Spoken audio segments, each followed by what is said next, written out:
Good morning, everybody. This is Diggs. It's another beautiful day out here in the Pacific Northwest, and today we're going to be talking about Final Fantasy VII Ever Crisis. We're going to be talking about whether or not I think it's a good game, how it runs, what it's going to have in the future, what the gacha is like. We're going to go ahead and dive into all of that. So let's go ahead and dig in.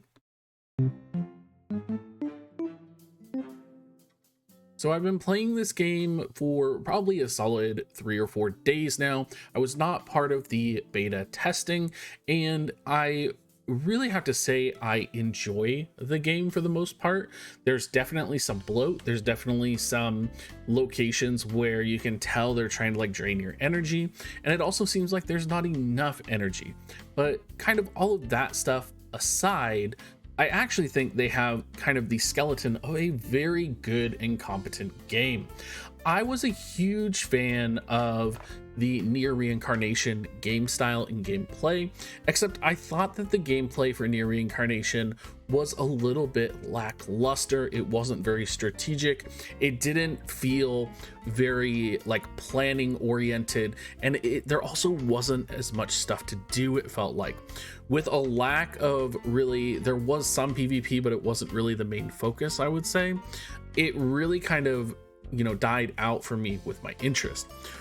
Compare that to Final Fantasy VII Ever Crisis now, which is kind of like the spiritual successor. It's it's made, of course, by Square Enix, but I believe it's Applebot is the company that is creating this game.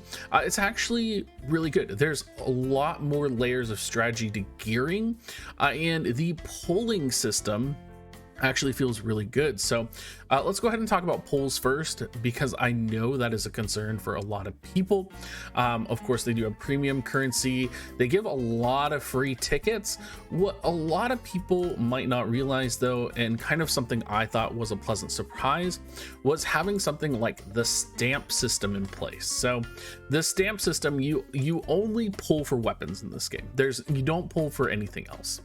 But the stamp system gives access to kind of like almost like things that you've pulled. Like, the best way I can describe it is it's like a reward for pulling, right?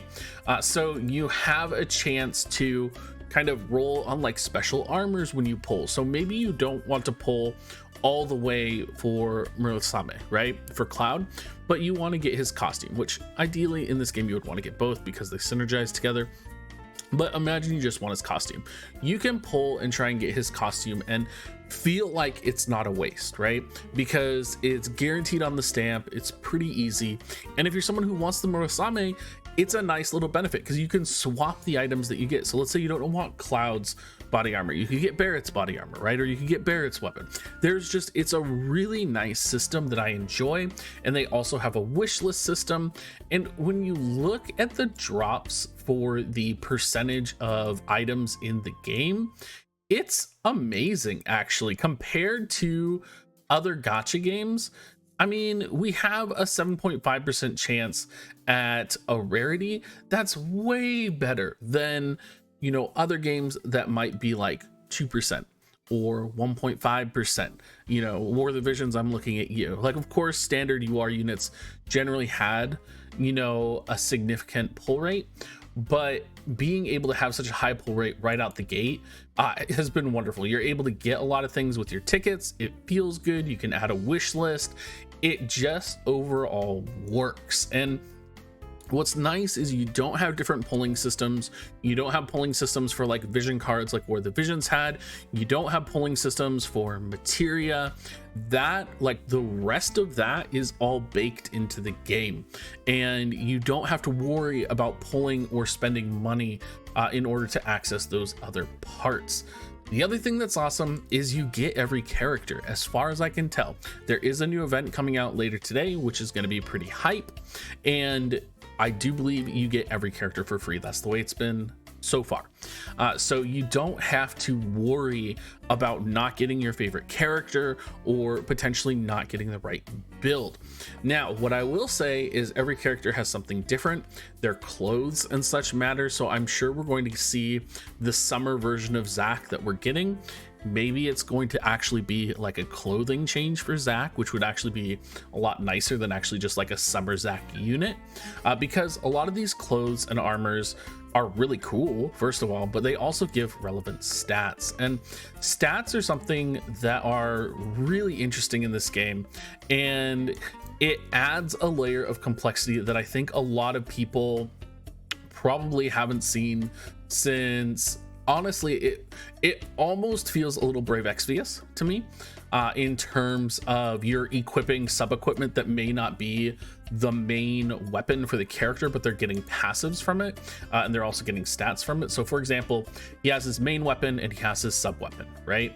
And each of those, if we go into the Murasama real quick, it's going to have like physical attack, lightning potency up, and then you can even go into this, you can get boost physical attack from other weapons and passives, and you can see the quantity of points you have in boost physical attack is going to reflect a percentage bonus, right?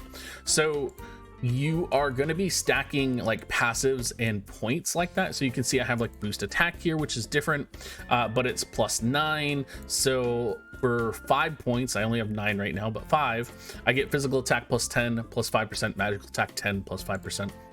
So you get a lot of really complicated potential builds, and it makes it so that you can really have a diverse setup.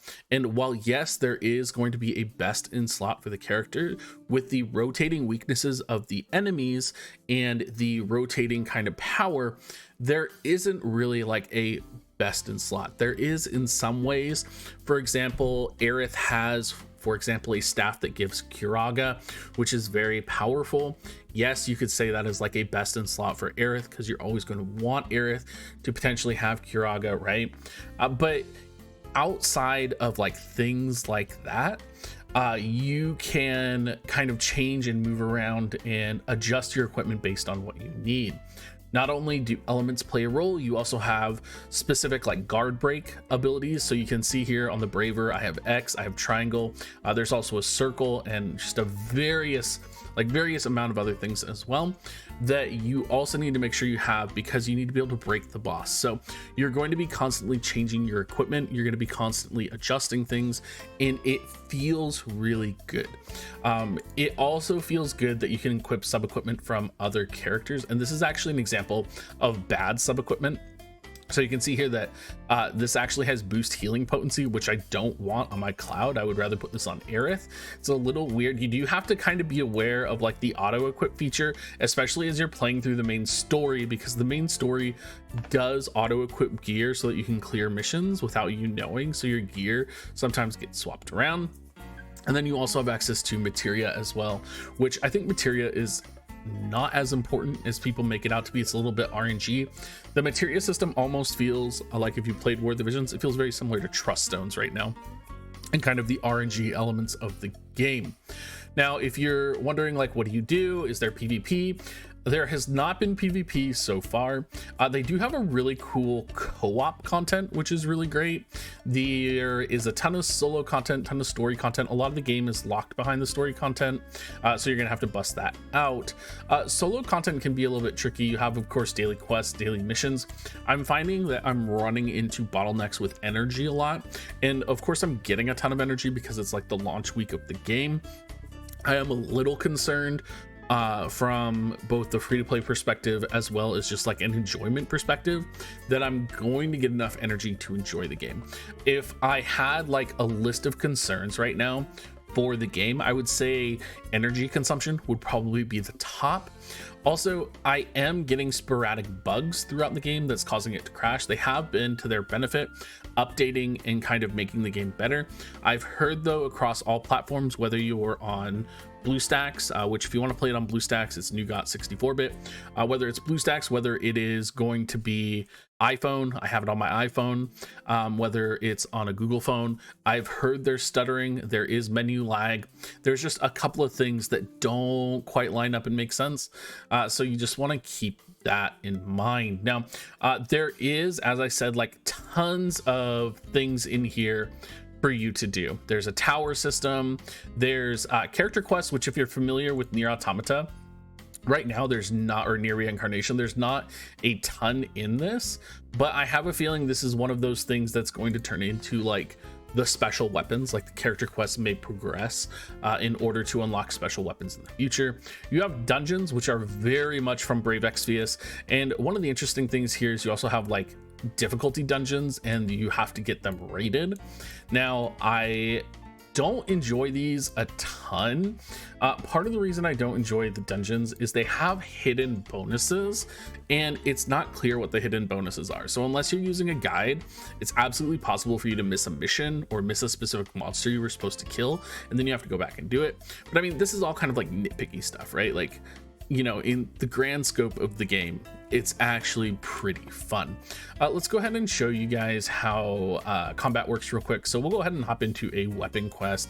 And I do love the combat in this game. I think the combat is absolutely fantastic. And when we were talking about best in slot, like a lot of your time's just going to be spent grinding stuff, right? You're going to be spent doing stuff. So let's go ahead and select this mission. And part of the reason my concern with energy was kind of so validated is that you do have a 3x energy drain. There is no skip ticket feature like other games. So you can kind of just like drain through this really quickly.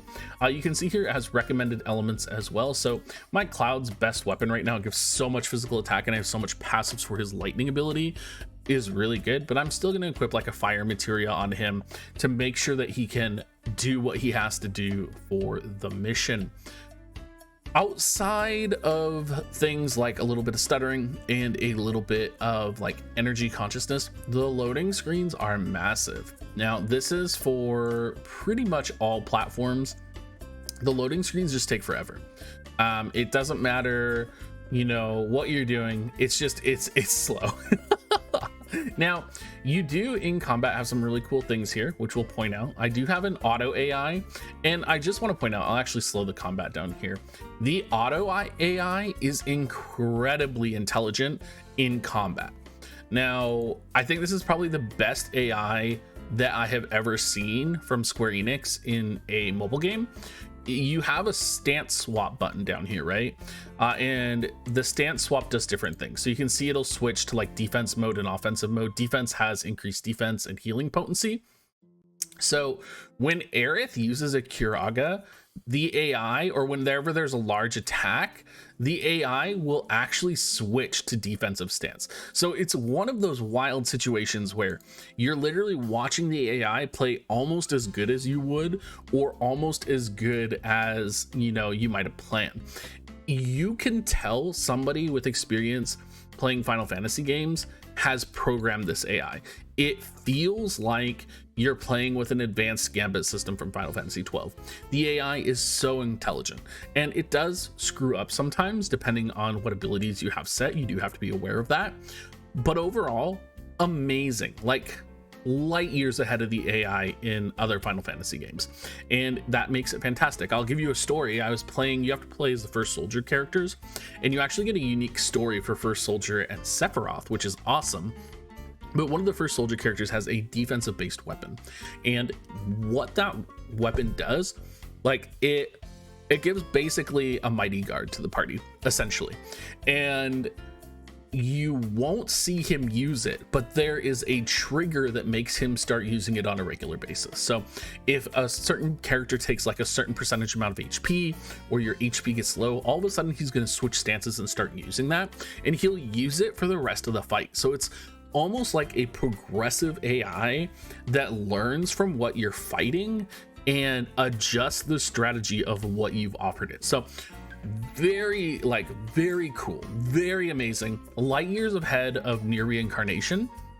And it's nice to see, because Near Reincarnation literally was like so much simpler compared to this, and so you do need a more complex AI in order to actually automate these missions and do them. So fantastic overall from that perspective.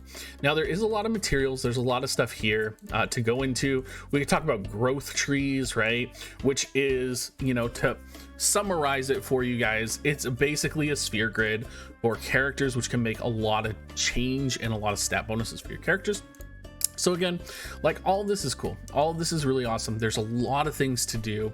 But again, you're going to run into that barrier of energy. You're going to run into that barrier of, you know, you're going to need to like synthesize materia, for example, and you're going to have to wait for the materia to synthesize. And you're not going to get like a ton of materials to level up the materia. So there's a lot of things that are like slow building.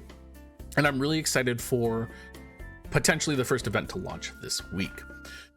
Finally, I do want to, I mean, there's a ton of stuff I could touch on here, but I do want to touch on co-op, because I think co-op is done so well, and I love co-op. So they actually changed the combat features in a way that I think is extremely clever.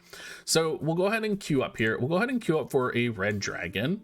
No, actually, let's do a airbuster, because we have Cloud set right now, and Cloud has lightning advantage. So I'm going to go ahead and queue, and it's a 3-man party, right? So in the co-op, everybody is queued up. You can triple energy on co-op as well, which is great.